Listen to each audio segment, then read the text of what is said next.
Morning glory, America. Bonjour, hi, Canada. I'm Hugh Hewitt, live on the Salem News Channel, live on radio affiliates across the United States, joined by Akash Chougule. Akash is the Vice President of Americans for Prosperity. He's almost on with me every week. He wears a different hoodie. He's sort of like Mark Zuckerberg of the Beltway. Akash, good morning. How are you? Good morning, Hugh. Good to be back with you. Good to be back with you. AFP is a great sponsors of ours. And I'm glad because I want you to go to americansforprosperity.com/volunteer and get on the ground in Virginia, get on the ground in Pennsylvania where voting has begun. Akash, you have operations in both Pennsylvania and Virginia? We absolutely do. Those are two of our biggest states. We've been in there for almost 20 years. And in Pennsylvania, we are looking to knock 4 million doors, 4 million voter contacts before Election Day. Could use the help from the people watching and listening to your show. So thank you very much for that. It's great news. Now I want to go to Kamala Harris in front of the National Association of Black Journalists on Monday night, I believe. She said a couple things about the economy, some of which I don't understand. Let's play first cut number 26. It is sadly the state of affairs in our country that working people often have to decide to either be able to work or be able to afford childcare. Like they can't afford childcare and actually do the work that they want to do because it's too expensive and it doesn't actually level out. Then let's add cut 31. And it is just absolutely too expensive for them to be able to work and do that. So my plan is not only about 7% of income for working people for childcare, but also we need to do better for our childcare providers and our healthcare providers in terms of ensuring that they receive the wages that they deserve based on the dignity of their work. All right, Akash, what is the 7% that she's talking about? And then what do we say in response, or AFP say in response to the child care crisis rhetoric, which I've been hearing in California for 30 years?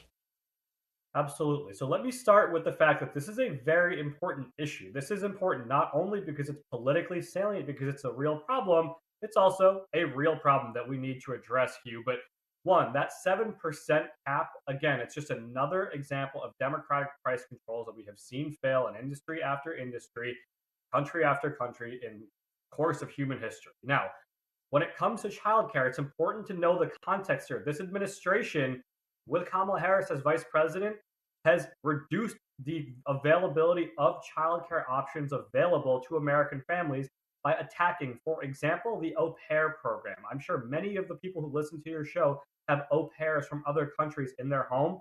This administration has gone out of its way to over-regulate the au pair industry, try to keep it out of this country, out of business because of union competition, essentially. There's a lot of coverage from the Wall Street Journal about this. This is something that families are very, very upset about. Now, when it comes to the cost of childcare, again, I agree this is a very, very important thing. The number one thing we can do here is increase the amount of competition in the childcare space, right? Whether that's home childcare, family provided childcare, daycare facilities, things like that. It is far, far too heavily regulated. People don't have enough choices. We can maintain, obviously, Hugh, basic standards of health, safety, and security for our small children while injecting much needed competition into the space. This administration has gone out of its way not only to do the opposite, but to raise costs across the board on families, which of course exacerbates this and many other affordability problems. So, Akash, I don't have any idea what the 7% refers to. I mean, what is she talking about? So she wants a price cap on childcare based on a family's income. That is obviously an asinine, completely unworkable standard. How do you expect a home daycare facility? Yes, how do you expect a home daycare facility with literally one employee to know what every family's income is, make sure they're not paying more than they're supposed to, involving the federal bureaucracy? I'm sure state governments get involved. These price control schemes never work to actually control prices, and of course they're completely unworkable in probably millions of different forms of childcare facilities. So, Akash, I want to understand this. I have a granddaughter who goes to daycare 4 days a week. Are they saying that is Kamala Harris advocating a policy that you cannot charge a child more than 7% of their family income? Because the immediate result of that will be to end childcare for the lower income people.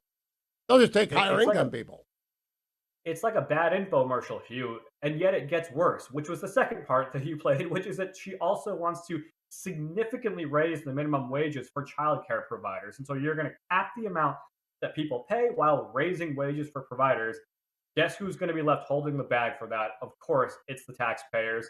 And again, not just the wealthy. This is another kind of democratic socialist scheme that trickles down, and the middle class, lower income people, anyone who pays taxes will end up footing the bill for this and increasing the cost of living at a time we can least afford. You know, Akash, I'm not an economist. I took Ec 10 in college, and that's about it. But I know what I don't know, and I know what I know. I know this doesn't work. This is nuts. Where do you think they come up with these ideas? It's political vote buying. I mean, think about it. On one hand, you have Republicans running on extending broad-based tax cuts that cut taxes for 80% of American families. On the other hand, you have Kamala Harris and Democrats running on these targeted tax credits, carve-outs, subsidies, things like that. She calls these a tax cut, but they're not. They're spending from the tax code to try to buy votes from specific constituencies. It's a terrible way to govern. It's terrible tax policy. And most importantly, it doesn't actually work to make life easier for families. All right, now I got to ask you about unrealized capital gains tax. Akash, you're our go-to guy on economics. I know if they tax unrealized capital gains, I have to sell what I've held for 30 years in order to pay that. I don't want to sell any assets.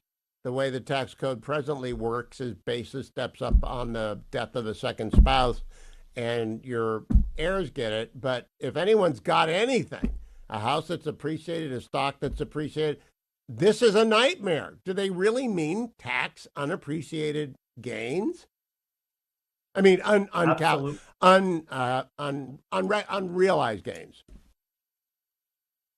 They do. And let's start with, again, Hugh, this is unconstitutional. There is absolutely no basis in the Constitution to implement this kind of tax. This is not income.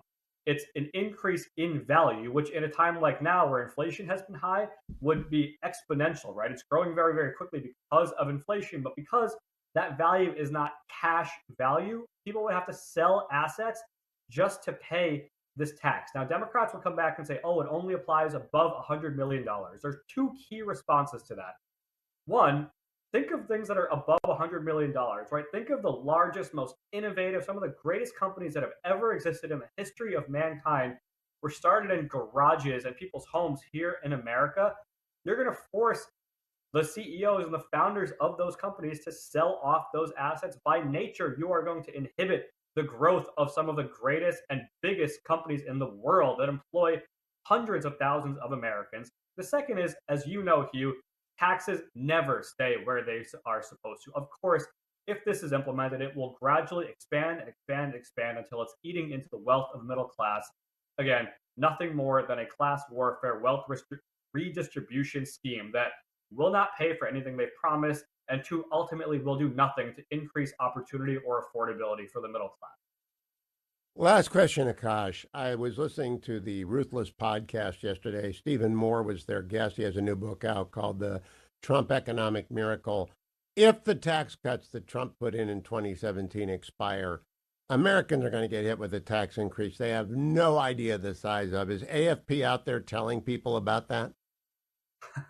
I'm glad you asked, Hugh. We have done 400 meetings on Capitol Hill with staff and members of Congress, every single Republican office, many Democratic offices. We have events all year going on separate from the political stuff. That is our number one priority next year, is to extend and build on the 2017 TCJA, because we can do more to simplify our tax code, and the American people do not want to face a tax hike next year if those were allowed to expire. Now, Akash, I don't know the answer to this. Do the Trump tax cuts cover 2025, and do they only expire on 2026 income, or do they apply to, if they expire, do they apply to 2025 income? No, that's correct. So those provisions expire on December 31st of 2025. So it would cover 2025 income. But Hugh, that's not a fight we can afford to waste until October, November, December of next year. You know, how this crisis governing works. It never ends well. It's something we need to tackle, I believe, in the first 100 days to make sure the American people do not face a cost of living tax. Or they'll start of families. they'll start selling assets in 2024 if they're going to be taxed higher in 2025, won't they? Yep, that's right. Gosh, what a nightmare this is on every front. Akash Chougule, good to see you. AmericansForProsperity.org/volunteer. AmericansForProsperity.org/volunteer. Get to work in PA, VA, and everywhere else. Stay tuned.